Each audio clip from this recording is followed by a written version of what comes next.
السلام عليكم ورحمة الله وبركاته. أقدم بسم الله جل وقسم وحمدي له حمدا بالدوام مؤسما. أسلم تسليما كثيرا قياسما. أسلي صلاة تملأ الأرض والسماء على من له على العلا متببر. رب اشرح لي صدري ويسر لي أمري واحلل عقدة من لساني يفقه قولي. ربي تمم بالخير والسعادة وما توفيقي إلا بالله عليه توكلت وإليه أنيب. பெருகி வரும் கருணையினால் பேருலகை காத்து வரும் அருளான நண்புடையவன் அல்லாஹுவின் திருப்பெயரால் தொடக்கம்.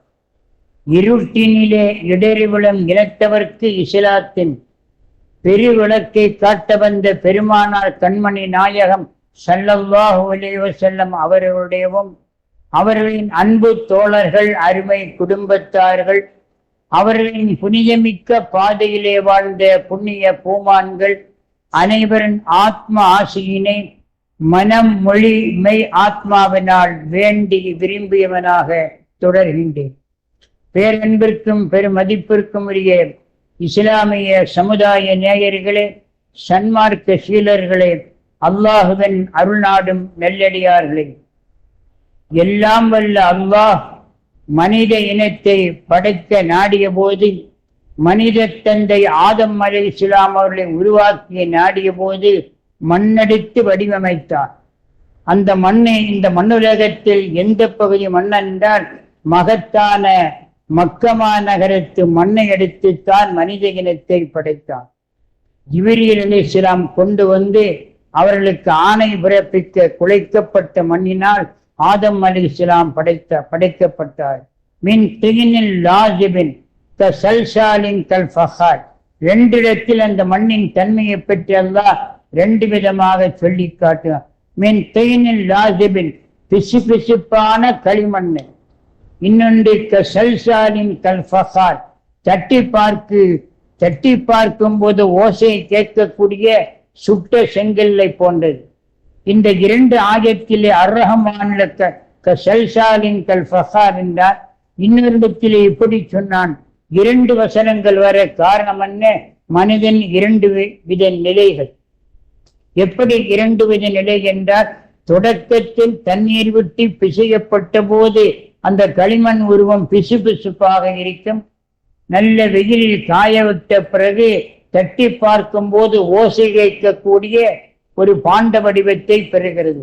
இப்படி படைக்கப்பட்ட ஆதம் அலைஹிஸ்ஸலாமை படைப்பதற்கு அல்லாஹ் பயன்படுத்தது மக்கமா நகரத்து மண். எனவேதான் அந்த மக்கமா நகரத்துக்கு வேதத்தில் விலாசம் எப்படி உம்முல் குரா, உலகத்தின் தாய். குரா என்ற அரபு சொல்லுக்கு கரியாவுடைய பன்மை சொல் குரா. கரியா என்றால் ஊர். ஒவ்வொரு ஊர், சிற்றூர் பேரூர் என்ற பாகுபாடு இல்லாமல் ஒவ்வொரு ஊரையும் கரியா என்ற வார்த்தை குறிப்பிடும். எனவே உலகத்து ஊர்களுக்கெல்லாம் தாய் என்று மக்கமா நகரத்தை அல்லாஹ் கூறுகிறான். அந்த மக்கமா நகரத்தை உம்முல் குரா, மனித மண்ணுலகத்து ஊர்களின் தாய் என்று சொன்ன பிறகு அது நம்பகத்தன்மையான நல்லூர் என்றும் குறிப்பிடுகிறான். பத்தீனி வஸ்ஸைத்தூனி வத்தூரி சீனீன வஹாதல் பலதில் அமீன் லகத் ஹலக்னல் இன்சான ஃபீ அஹ்ஸனி தக்வீம். மனிதன் படைக்கப்பட்ட வடிவம் அழகுமிக்க வடிவம். நின்ற நிலையிலே மனிதன் படைக்கப்பட்டான். ஞானிகள் விஞ்ஞானிகள் சொல்வார்கள், நெட்டைய மரங்களை போல் தாவரங்கள் குனிந்த அதாவது தொழுகையில் 4 நிலையை பார்க்கிறோம். நிலை, ருக்கூ, இடையிருப்பு, சஜதா. இதை மனித தோற்றம் காட்டுகிறது. எனவே அந்த நிலையை காட்ட நெடுமரங்களை போன்ற ஒரு நிலை தாவரங்களுக்கு, அடுத்து விலங்கினங்களுக்கு குனிந்த ருக்கு போன்ற நிலை, ஊழ்ந்து செல்லக்கூடிய பிராணிகளுக்கு சஜதாவுடைய நிலை, மலைகள் எல்லாம் இருந்த இருப்பில். எனவே இவை அனைத்தையும் விட மேலானவன் மனிதன் என்பதனால் இந்த 4 கட்டங்களை, நின்ற நிலை, குனிந்த விலங்குகளை போன்ற நிலை, அமர்ந்த ஊர்வன போன்ற நிலம் நெற்றியில் தொடக்கூடிய நெற்றியினால் நிலத்தை தொடும் நிலை, அடுத்து அமர்ந்த நிலை, இவைகளால் இந்த 5 நிலைகளின் ஒன்றாக்கி அல்லாஹ் தொழுகை நமக்கு வகுத்து தந்தார். அந்த அடிப்படையில் நெற்றி நிலத்தில் பட வேண்டும். அந்த படுவதனால் தான் பள்ளிவாசலுக்கு மஸ்ஜிது என்று பெயர் பெற்றது. பள்ளிவாசலுக்கு மஸ்ஜித் என்றால் அந்த சொல்லி ஆய்வு செய்வோம். ஆய்வு செய்யும் போது சஜதா செய்கின்ற இடம். அப்ப பள்ளிவாசல்ல சஜதா மட்டுமா செய்கிறோம்? நிற்கிறோம். நின்ற நிலை ஒரு பொசிஷன், அடுத்து ருக்கு ஒரு பொசிஷன், இடை இருப்பு ஒரு பொசிஷன், அடுத்து சஜதா ஒரு பொசிஷன். இத்தனை 4 கட்டங்களை கொண்ட தொழுகையில் சஜதா தான் மிக முக்கியமான கட்டம். சஜதா மிக்க மேலான கட்டம் என்பதனால தான் அல்லாஹு தஆலா சஜதாவில் செய்கிற இடம் என்று பள்ளிவாசலுக்கு பெயர் வைத்தார். அல்லாஹ் குர்ஆனில் பள்ளிவாசலை சஜதா செய்கிற இடம் என்ற பெயரால் அழைக்கிறான். நிற்கிற இடம் என்பதனால் மக்காம் என்று கிடையாது. மக்காமன்னா நிற்கிற இடம். தொழுகையின் ஒரு பொசிஷன் தானே நிற்பது. ருக்கு செய்கிறோம் என்பதனால மறுக்க என்ற வார்த்தை இல்லை. நிற்கிறோம் என்பதனால மக்காமோ, ருக்கு செய்கிறோம் என்பதனால மறுக்கவோ, உட்காருகிறோம் என்பதனால மஜ்லிஸ் என்ற வார்த்தை இல்லாமல் அந்த சஜதாவுக்கு முன்னுரிமை தரப்பட்டது. சஜதா செய்கிற இடம் பள்ளிவாசல். இந்த பள்ளிவாசல்களில் முதல் பள்ளிவாசல் கஅபத்துல்லா என்பது நமக்கு தெரியும். அந்த கஅபா இருப்பதனால் மக்கா சிறந்தது. அல்லாஹ் மக்காவை சிறந்த இடம் ஆக்கியதனால் கஅபாவை அங்கே அமைத்தார். மக்கா சிறந்த இடம். மாநபி ஸல்லல்லாஹு அலைஹி வஸல்லம் சொல்லி காட்டுகிற ஒரு அமுத வாக்கு நம்முடைய கவனத்துக்கு பிடித்தார். மக்கமா நகரத்திலிருந்து வெளியேற்றப்பட்டார். வெளியேற்றப்படும் நிலைக்கு தள்ளப்பட்டார். அவர்கள் விரும்பி வெளியேறவில்லை. அப்போது அந்த மக்கமா நகரை பார்த்து சொன்னார், வல்லாஹி இன்னக கைரு அர்தில்லாஹ் அஹப்ப அர்தில்லாஹ் இலல்லாஹ் லவ்லா உக்ரஜது லமா ஹரஜது மின். அல்லாஹ் மீது சத்தியமாக, அல்லாஹ் மீது சத்தியமாக, இன்னைக்கு நிச்சயமாக மக்கமா நகரமே நீ கைரு அர்தில்லாஹ், அல்லாஹ்வுடைய பூமியில் மிகச்சிறந்த பூமி நீதான். எனவே அல்லாஹ்வுடைய பூமியில் சிறந்த பூமி நீதான் என்று மக்காவை சொல்லி அடுத்து என்ன சொல்கிறார்கள்? அஹப்ப அர்தில்லாஹ் இலல்லாஹ், அல்லாஹ்வுக்கு விருப்பமான பகுதியில் நீதான் அதிக முஹப்பத்தை குறித்தான பகுதி. எனவே சிறந்த பகுதி மக்கா. அல்லாஹ்வுடைய முஹப்பத் எனும் நேசத்தை குறித்தான் பகுதி மக்கா. இரண்டையும் சொல்லி லவ்லா உக்ரஜது, இந்த மக்கத்து மக்கள் மட்டும் என்னை வெளியேற்றவில்லை என்றால் லமா ஹரஜத்து மின்கு, அல்லாஹ் மீது சத்தியமா நானாக உன்னை விட்டு வெளியேற மாட்டார். அந்த அளவுக்கு அவர்களுக்கு மக்கமா நகரம் மீது பாசம். மக்கமா நகரம் மீது வந்த பாசத்தின் போதுதான் சொன்னார்கள், ஹுப்புல் வத்தனி மினல் ஈமான், நாட்டின் மீது பற்று வைப்பதில் பாசம் வைப்பது ஈமானின் ஒரு பகுதியை சார்ந்து. நாட்டு பற்றி ஒவ்வொருவருக்கும் இருக்க வேண்டும். நாட்டு பற்றி இந்த காரணத்தினால் பாரதத்தின் பெருமையை சொன்னார் அல்லாமா இக்பால், சாரே ஜஹாசே ஹச்சா ஹிந்துஸ்தான் ஹமாரா. மண்ணுலகத்து பகுதிகளில் மகத்தான பகுதி நமது பாரத பூமி, இந்திய நாடு. அதைத்தான் தேசிய கவிஞர் பாடினார், பாருக்குள்ளே நல்ல நாடு எங்கள் பாரத நாடு. நாட்டு பற்று ஹுப்புல் வத்தனி மினல் ஈமான், நாட்டு பற்றி ஈமானில் ஒரு பகுதி. அல்லாஹ்வுடைய ரசூலுக்கு அந்த நாட்டு பற்றி இருந்ததனால்தான் தான் பிறந்த மண்ணல்லவா மக்கமா நகரம். எனவே அதன் மீது உள்ள பிரியத்தை வெளிப்படுத்தும் போது அல்லாஹ் மீது சத்தியமாக நீதான் சிறந்த பூமி, உன்னை விட்டு நான் வெளியேற விரும்பவில்லை, வெளியேறும் நிலைக்கு தள்ளப்பட்டதனால் வெளியேறுகிறேன் என்று சொன்னார்கள். அத்தகைய நிலையில் பெருமானார் ஸல்லல்லாஹு அலைஹி வஸல்லம் மக்காவை விட்டு வெளியேறிய பிறகு அல்லாஹ் ஒரு வாசகத்தை சொன்னான். என்ன வார்த்தை? நபியே, நீங்கள் மக்காவை விட்டு பிரிய விரும்பவில்லை, மக்காவின் மீது மட்டற்ற நேசம் வைக்கிறீர்கள். இன்னல்லதி ஃபரத அலைக்கல் குர்ஆன லராதுக இலா மாத், எந்த அல்லாஹ் உங்களுக்கு குர்ஆனை இறக்கி வைத்தானோ அந்த மக்கமா நகரம் நோக்கி நிச்சயமாக உங்களை திருப்பி கொண்டு வருவான். அல்லாஹ்வுடைய ரசூல் இந்த மக்கா விட்டு பிரியும் போது கசுபரா என்ற ஒட்டலின் மீது அமர்ந்து திரும்பி பார்த்தார்கள். மக்காவை பார்த்து விட்டு கண்ணீர் ஒழித்தார்.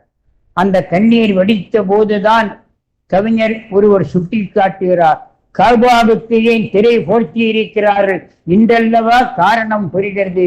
தன் கண்மணி நாயகத்தை பிரிந்ததனால் காபா கண்ணீர் விட்டு அழுததோ, அதன் கண்ணீர் துடைக்க அல்லாஹ் வழங்கிய கை குட்டைதானோ என்று ஒரு சிந்தனை கவிஞர் சொல்லி காட்டுகிறார். எனவே அல்லாஹ்வுடைய ரசூல் அந்த மக்காவின் மீதுள்ள பாசத்தினால் பிரிய மனமில்லாமல் பிரிய நேரிட்ட போது அல்லாஹ் சொன்னான், கவலைப்படாதீர்கள், இந்த மக்காவை நீங்கள் வெற்றி கொள்வீர்கள், மக்காவின் பக்கம் அல்லாஹ் உங்களை திரும்பி கொண்டு வருவான். ஏனென்றால் மக்காவை விட்டு வெளியேறினீர்கள், இந்த பக்கமே வரக்கூடாது என்ற நிலையில் நீங்கள் விரும்பிய மக்கா பக்கம் அல்லாஹ் உங்களை திரும்பி கொண்டு வருவான். அப்படி மகத்தான மக்கத்து வெற்றி, கத்தியின்றி இரத்தமின்றி மகத்தான வெற்றிதான் மக்கமா நகரத்து வெற்றி. அந்த வெற்றியின் போது கஅபத்துல்லாவில் அவர்கள் பிலால் ரலியல்லாஹு சொல்லி கஅபாவில் வாங்கெழுப்ப சொன்னார்கள். அந்த கஅபாவுடைய கற்கோட்டிற்குள் இருந்த சில சிலைகள் வெளியேற்றினார்கள்.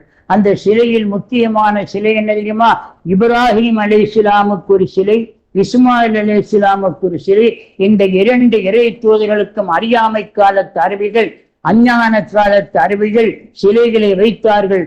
அல்லாஹ்வுடைய ரசூல் மக்கா வெற்றியின் போது கஅபாவை திறந்து சிலைகளை எல்லாம் எடுத்து அப்புறப்படுத்தி கஅபாவுக்கு சிறப்பு சேர்த்தார். இந்த இடத்துல கஅபா இருப்பதனால் அல்லாஹ் தன் ரசூலை அங்கு பிறக்க வைத்தானா? அல்லாஹ்வுடைய ரசூல் பிறந்ததினால் கஅபா பெருமை பெற்றதா என்றால் ஒரு வசனம் நமக்கு தெளிவுபடுத்துகிறது. லா உக்ஸிமு பி ஹாதல் பலதி வ அன்த ஹில்லும் பி ஹாதல் பலதி. நபி அவர்களே, மக்கா என்ற ஊரின் மீது நான் சத்தியம் சொல்கிறேன். அல்லாஹ் மக்கமா நகரத்தை சத்தியத்துக்கு பயன்படுத்தி சொல்கிறார். லா உக்ஸிமு பி ஹாதல் பலதி வ அன்த ஹில்லும் பி ஹாதல் பலதி. எந்த மக்காவில் நீங்கள் பாதம் பதித்தீர்களோ, எந்த மக்காவில் நீங்கள் பிறந்தீர்களோ, பிறந்ததினால் அந்த மக்கா இரட்டிப்பு சிறப்பு. கஅபா இருப்பதனால் மக்காவுக்கு முதல் பெருமை. அல்லாஹ் தன் ரசூலை அங்கே பிறக்க வைத்ததினால் அந்த பெருமைக்கு மேலும் மெருகேறியது. பழமொழி சொல்வார் அல்லவா, பழம் நழுவி பாலில் விழுந்ததை போல் கஅபா எனும் அந்த பழம் அல்லாஹ் மக்கமா நகரத்தில் அமைத்தான். அல்லாஹ்வுடைய ரசூலுடைய பாதம் மக்காவில் பதிந்தது. மக்காவில் அவர்கள் பிறந்தார்கள். மக்கமா நகரத்திலிருந்து அவருடைய பாதம் இந்த மண்ணுலகில் பதிந்தது என்பதனால் நபி அவர்களே, நீங்கள் எந்த மக்காவில் கால் வைத்தீர்களோ அந்த மக்காவின் மீது சத்தியமா. ரசூலுல்லாஹி ஸல்லல்லாஹு அலைஹி வஸல்லம் பிறப்பதற்கு முன்னே மக்காவுக்கு ஒரு சிறப்பு. அந்த சிறப்பு பெருமானார் பிறப்பினால் அது மேலும் மகத்துவம் பெற்றது என்பதை அல்லாஹ் சொல்லி காட்டுகிறார். நம்பகத்திற்குரிய நகரம், அடைக்கலம் தரும் அருள் பூமி. அது எந்த அளவுக்கு என்றால், தன்னுடைய தந்தையை கொலை செய்தவன் அடைக்கலமாக மக்கமா நகரத்திற்கு உள்ளே நுழைந்தால் திருப்பி அங்கே கொல்லக்கூடாது. அவனை வெளியே இழுத்து கொண்டு கொலைக்கு கொலை என்ற சட்டம் இருந்தாலும் மக்கமா நகரத்துக்குள் புகுந்தவனை அங்கே கொல்லக்கூடாது. வேட்டையாடுவது விலக்கப்பட்டது. கடல் பிராணிகளை மட்டும் வேட்டையாடலாம். மான், முயல் போன்ற பிராணிகள் மக்கா எல்லைக்குள் வேட்டையாடுவது விலக்கப்பட்டது. எனவே தந்தையை கொன்றவனை கூட மக்கா எனும் அந்த மகத்தான ஹரம் எல்லைக்குள் கொல்லக்கூடாது என்ற அளவுக்கு அல்லாஹ் பலதுல் அமீன் என்று சிறப்பு செய்தார். 4 பொருளை வைத்து சத்தியம் செய்து அல்லாஹ் மனிதன் அழகிய வடிவம் பெற்றதாக கூறுகிறார். ஒன்றாவது வத்தி, அத்தி மரத்தின் மீது சத்தியமாக, ஒலிவம் எண்ணெயின் மீது சத்தியம். ஆலிவ் ஆயில், முதலில் அத்தி மரம், இரண்டாவது ஆலிவ் ஆயில் ஒலிவ எண்ணெய், மூன்றாவது தூர் சீனா மலை, மூசா அலைஹிஸ்ஸலாம் இறைவனோடு வசனித்த உரையாடிய தூர் சீனா மலை. அடுத்து வஹாதல் பலதில் அமீன், மக்கா எனும் இந்த நம்பிக்கைக்குரிய நகர் மீது சத்தியமாக. லகத் ஹலக்னல் இன்சான ஃபீ அஹ்ஸனி தக்வீம், அழகிய வடிவத்தில் மனிதனை நாம் படைத்தோம், மனித இனத்தை படைத்தோம். எனவே மனித வடிவம், மனித அமைப்பு இருக்கிறதே மற்றதை விட அழகான அமைப்பு, கட்டமைப்பு. இந்த நிலையை அல்லாஹு தஆலா மனிதனுக்கு கொடுத்ததை சொல்லும் போது 4 சத்தியத்தில் 4வதாக பயன்படுத்துவது பலதுல் அமீன் என்ற அந்த மகத்தான மக்காவை சொன்னான். இப்படி சிறப்புக்கு சிறப்பு சேர்க்கக்கூடிய மக்கமா நகரம், அந்த ஊருக்கு ஒரு பெருமை. அந்த ஊரிலிருந்து அல்லாஹ்வுடைய ரசூல் மதீனாவுக்கு வந்ததினால் மதீனா பெருமை பெற்றது. எனவே மக்காவின் பெருமை தொன்மையானது, பழமையானது, தொடக்கமானது. மதீனாவின் பெருமை அல்லாஹ்வுடைய ரசூல் அடங்கப்பட்டதனால், தன்னுடைய வாழ்க்கையின் இறுதி 10 ஆண்டை கடத்தியதனால் மதீனாவுக்கு பெருமை. எனவேதான் பெருமானார் ஸல்லல்லாஹு அலைஹி வஸல்லம் அவர்கள் ஒரு அறிவிப்பை சொன்னார்கள். தொழுகையை பொறுத்தவரை உலகத்தில் எந்த பகுதியில் தொழுதாலும் அந்த தொழுகையை விட 1,00,000 மடங்கு சிறப்பு மக்காவில் இருக்கக்கூடிய மஸ்ஜிதுல் ஹராம். உதாரணமாக 2 ரக்அத் நமது பள்ளியில் தொழுகிறோம். இந்த 2 ரக்அத் உலகத்தில் எந்த பள்ளியில் தொழுதாலும் அந்த சிறப்பு தான். பகதாதில் தொழுதாலும் அஜ்மீரில் தொழுதாலும் அந்த 2 ரக்அத்துக்கு கடுகளவும் வித்தியாசம். நமது ஊர்ல உள்ள பள்ளியில நாம் 2 ரக்அத் தொழுகிற தொழுகை, அதே தொழுகை அஜ்மீரிலோ பகதாதிலோ தொழுதாலும் அதே சிறப்பு தான், வேறுபாடு கடுகளவும் இல்லை. ஆனால் இங்கே நாம் தொழுகிற தொழுகை பைத்துல் முகத்தஸிலே தொழுதால் 500 மடங்கு சிறப்பு. பைத்துல் முகத்தஸை விட மஸ்ஜிது நபவி, மாநபி ஸல்லல்லாஹு அலைஹி வஸல்லம் பிறந்த அந்த மஸ்ஜிது நபவி, அடங்கி வாழும் மஸ்ஜிது நபவியிலே தொழுதால் அது 1000 மடங்கு சிறப்பு. மஸ்ஜிதுல் ஹராம் கஅபத்துல்லாவில் அமைந்துள்ள, கஅபாவை சுற்றி அமைந்த மஸ்ஜிதுல் ஹராம், அங்கே தொழுதால் 1,00,000 மடங்கு சிறப்பு. எனவே ஒருவர் குறிப்பிட்ட நோக்கம் நிறைவேறி அது வெற்றி கண்டால் அல்லாஹ்வை தொழுவேன் என்று நேர்த்திக்கடன் செய்வதாக இருந்தால், இன்ன ஊர் பள்ளியிலே தொழுவேன் என்று ஒரு முராது வைத்துக் கொண்டு, ஒரு நோக்கத்தை வைத்துக் கொண்டு ஒருவர் நேர்த்திக்கடன் பண்ணுகிறார். அந்த நோக்கம் நிறைவேறிவிட்டால் உலகத்தில் எந்த பள்ளியில் தொழுதாலும் அவருடைய நியத்தில் நிறைவேறிவிடும். நான் பைத்துல் முகத்தஸில் தொழுவேன் என்று சொன்னால் அங்கேதான் தொழ வேண்டும். நான் மஸ்ஜிது நபவி மதீனாவில் உள்ள பள்ளியில் தான் தொழுவேன் என்றால் அங்கேதான் தொழ வேண்டும். நான் மஸ்ஜிதுல் ஹராமில் தொழுவேன் என்றால் அங்கேதான் தொழ வேண்டும். எனவே அந்த இடத்தினுடைய சிறப்பு, மக்கா மாநபி ஸல்லல்லாஹு அலைஹி வஸல்லம் பிறந்த மகத்தான பூமி என்பதனால் அந்த கஅபாவுக்கு சிறப்பு, அந்த கஅபாவை சூழ்ந்திருக்கும் மஸ்ஜிதுல் ஹராமுக்கு சிறப்பு.